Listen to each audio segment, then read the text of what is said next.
Армысыздар, қордайлықтар.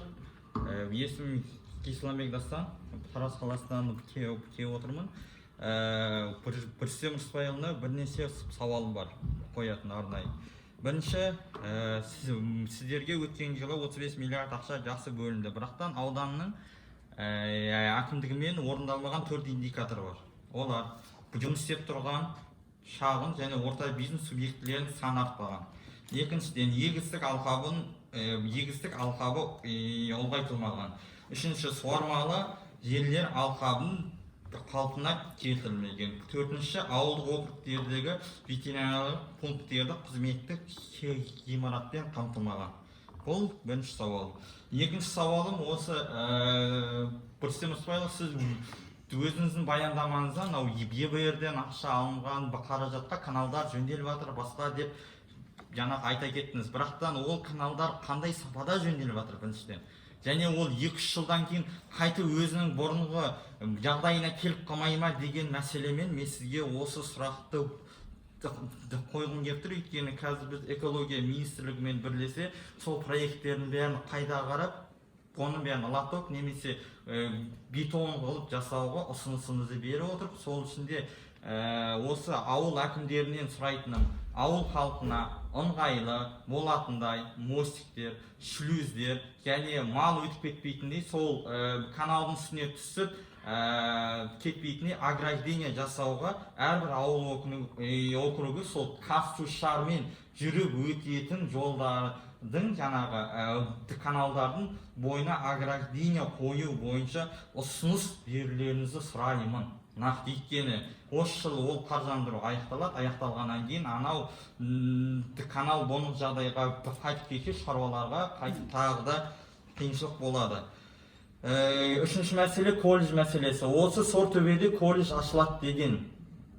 Бірақтан ол жерде жекеменшік колледж ашылғаннан гөрі Бетқайнардың ол жерде филиалы бар. Жаңа колледж соққан қаншалықты тиімділігі бар деген менің сұрағым бар. Өйткені ауыл шаруашылық колледжмен Қордайдағы және мынау Бетқайнардағы колледждің сол жерде мектеп базасын күшейтіп берсе, сол жердің халқы барар еді деген ұсынысымды білдіремін. Төртінші мәселе, өткен жылы мен Әжетхан аралаған кезде үлкен Сұлутөл мектебінің директоры өзіме ұсыныс білдірген. Және мен ол нәрсені сізге аудан әкімі жеткізген болатын. Біздің мектепті күрделі жөндеуден өткізіп берсе екен деп. Жаңашыл болсын, мынау біздің жоғары тұрған ауылда жөндеу жүргізілді, енді бізге де жетсе екен. Өйткені ана басқа ауылдың балаларымен былай айтқанда мен жаңа мектепте оқимын, сен ескі мектепте оқисың дегенде араларында кикілжің басқа да мәселелер болмасын деген мәселе.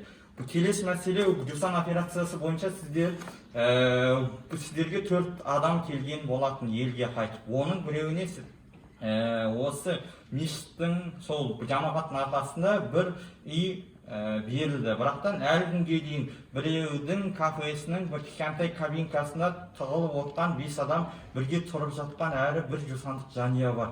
Сол сіз айтқан жаңағы қамқорлықтарыңыздың ішіне сол жусан операциясымен елге оралған қандастарыңызға көңіл бөліне ма деген нақты сұрағымды қойғым келіп тұр. Одан кейінгі мәселе осы Қордай ауданы ерте жүктілікпен ерте үйлену бойынша облыста бірінші орында. Ол мәселесін сіздер қазіргі уақытта қалай шешіп жатсыздар, қалай оған мәселесін қойып жатсыздар. Бесінші мәселе мынау тұрған ауылдар бар, шекаралас, ешқандай Қазақстан сет ұстамайды. Бірақтан мынау Қарасу ар жағындағы 3 ауыл бар. Тура сол ауылдарға қазақстандық сеттерін әкелу бойынша қандай ұсыныс пікір білдірдіңіздер. Одан кейінгі мәселе, осы жақында ғана Қарасу ауылдық әкімнің міндетін атқарушының сотының процесі аяқталған болатын. Ол кісі сотталды. Ол коррупционный, былай айтқанда сыбайлас жемқорлық бойынша фактісі бойынша сотталды. Сіздің іс-әрекетіңіз қандай болады? Және соңғы сұрағым, ұсынысым Бердібек Машбекұлына, тура кеше кешсін Аида Ғалымқызы Балаева сізге Мұқағали Мақатаевтың 90 жылдығына арнаған өзінің видео эстафетасын жолдаған болатын. Тура осы жерде қолдайлықтардың алдында Мұқағалидың бір өлеңін оқып беруге дайынсыз ба? Рахмет. Салуды жоспарлаған болатынбыз. Бірақ жылдың 2-ші жартыжылдығында ветеринария қызметі аудандық бюджеттен облыстық бюджетке ауысып кетті.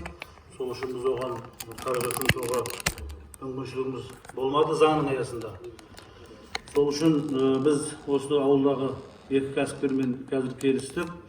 Олар өз есебінен мемлекеттік жекеменшік әріптестік бағытыменен өзімізге аламыз. Мынау жаңағы айтып отырған кәсіпкерлік, жеке кәсіпкерлік нысандарының саны азайды деген мәселе. Өткен жылы өзіңіз білесіз, карантин болды, пандемия жағдайына байланысты көптеген біздегі жеке кәсіпкерлер сол кезде жұмысын тоқтатты. Бірақ қазір жыл соңына қарай қайтадан ол азаматтар жұмысын жандандыруда. Енді егістік алқабына келетін болсақ, бұл жерде енді негізінен біздің азаматтардың да қателік кеткен. Мынау арнайы есеп тапсырған кезде осы есепті дұрыс тапсырмаған. Енді кейін оны біз кімге дәлелдейміз? Оның үстіне өткен жылы су тапшылығы қатты болды. Бірден қатты ұлғайтуға мүмкіншілік болмады. Біз негізінен күздік бидай, арпаны бірақ 1800 гектарға шейін ұлғайттық. Енді мына каналдар мәселесі. Бұл негізінен Қазсу шаруашылығының балансындағы каналдар. Сол азаматтар тазалау жұмыстарын жүргізді. Жаңағы мынау пульт 2 деген бағдарлама бойынша негізінен бетон лотоктар орнатылды.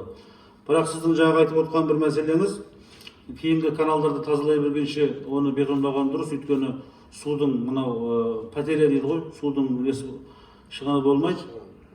Сондықтан да бұл мәселені біз алдағы уақытта арнайы есептеулерін жасап қолға аламыз. Енді жаңағы ыңғайластырған көпірлер деген мәселелер, ол әрине енді осы жұмыс жүрген кезінде ауыл әкімдері бірлесіп, бұл мәселе қиын шаруа емес, бұны шешуге болады. Мынау жусан операциясына байланысты жаңа мен баяндамамда айттым. Осында 15 үй салынады. Мына жеке кәсіпкерлердің өз қаражаты есебінен, қалған азаматтарды біз осының есебінен қамтамасыз ететін боламыз. Шекара маңындағы ауылдардың интернет мәселесі, шынын айтқанда мен осы ауданға бірінші келген кезде бұдан да төменетін. Қазір көп ауылдарда жақсарды. Бізде қазір қиындау болып тұрған мынау Қарасу өтегенде мысалы Билайын жақсы ұстайды, ал жағы Кейсел онша ұстамайды. Біз осында Қазақ Телекомның басшысы отыр. Біз өткенде байланыс операторларының барлығын жинадық. Қазір бізде 200 аула деген осы Қазақ Телекомның жаңа бағдарлама шыққан. Осы бағдарламаның аясында қосымша күшейту жұмыстарын жүргізіп, жаңағы қосымша машиналарын орнататын боламыз. Бұл мәселе негізінде шешімін табады. Колледждің мәселесіне келсек, бұл жерде оған мемлекеттің қаражаты жұмсалайын деп отырған жоқ. Колледжді жеке кәсіпкер өз қаражатына салмақшы. Мынау ТИГУ-дің ректоры Ерболат Саурықов деген азамат. Өйткені біз осы білім саласына зерделеу жұмысын жүргізгенде мұғалімдердің 57% осы біздің Бішкекте сырттай оқыған. Бұл өз кезегінде біраз білім сапасына әсерін тигізді. Сондай-ақ осы колхоз аймағындағы тұрғындардың балаларының барлығы осы Бішкекке қарай колледжге, техникумға оқуға кетіп қалады. Осы мәселені шешу үшін біз арнайы сол жеке кәсіпкердің бастамасымен сол колледждің құрылысын қазір жері анықталып, жоспарлау тегістеу жұмыстарының бары жүргізілді. Алла қаласа осы наурыз айында бастайды. Биылғы осы жылдың соңына дейін бұл колледжді бітіретін болады. Ол жерде мамандықтарды таңдау барысында осында ағаларымыз отыр. Сол ауылдың тұрғындарымен арнайы кездесу өткізетін боламыз. Сол кездесуде негізі қандай мамандықтар қажет, соның бейіміне қарай мамандықтарды ашамыз. Енді Қарасуға байланысты, ол Қарасу ауылдық округ әкімінің орынбасары, әкім болмаған кезде міндетін атқарған. Ол менің осы қызмет істеу кезеңінде болған жоқ, бұрынғы әкімнің кезеңінде болған. Ол тиісті өзінің жазасын алды. Біз қазір осы аудан прокурорымен бірлесіп стратегиялық сұрақтардың тізбесін жасап, арнайы іс-шаралар жасадық. Қазір аппараттық оқулар ұйымдастырудамыз. Осындай мәселелерді ұжымдарда талқылау жүргізіп жатырмыз. Алдағы уақытта әрине бұндай мәселелерге жол бермеуіміз керек. Енді жағы ерте жүктіліктің мәселесі орын алып жатқаны рас.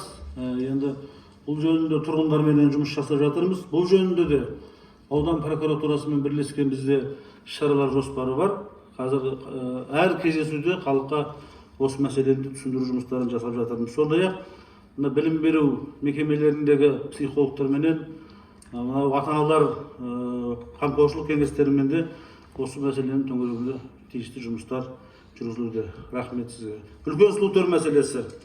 Ол енді бізде 10 мектептің осы күрделі жөндеу жасау үшін жобалық сметалық құжаттамаларын жоспарлағанбыз. Соның ішінде осы үлкен сұлутөр мектебі бар. Биыл жобалық сметалық құжаттамалар жасалынады. Келесі жылы күрделі жөндеуге жүргізілетін болады. Бұл енді қазір облыстық бюджетке өтті ғой, білім саласы. Енді облыстық білім басқармасымен бірлесіп шешетін боламыз. Рахмет. Сіздер енді көптеріңіз білмей шығарсыздар. Сұрақ қойған Исламбек деген журналист, бір жағынан блогер. Мен мынау 5-ші ауданға келіп отырмын. Сол 5-ші ауданда жүр. Өте жақсы сұрақтар қояды. Сол үшін Исламбек саған үлкен рахмет. Әсіресе жаңағы индикаторлар жөнінен. Жаңа қойған сұрақтардың барлығы дұрыс. Жаңа енді ауданның әкімі айтты ғой. Мен енді қайталайын. Ана колледж туралы. Ол енді Белқайнарда колледжін біз енді білеміз. Но бірақ бізге колледжі керек мына жақта, Қалқоз ауылында. Жаңағы анау Қаракембір бар, одан кейін Масаншы бар, Сортөбе бар, Ауқатты бар. Сол Масаншы менен Сортөбенің арасында колледжін саламыз. Бұйыртса қазір бастаймыз. Енді биыл көреміз, үлгерсек биыл бітіреді, үлгермесек келесі жылы бітіреді.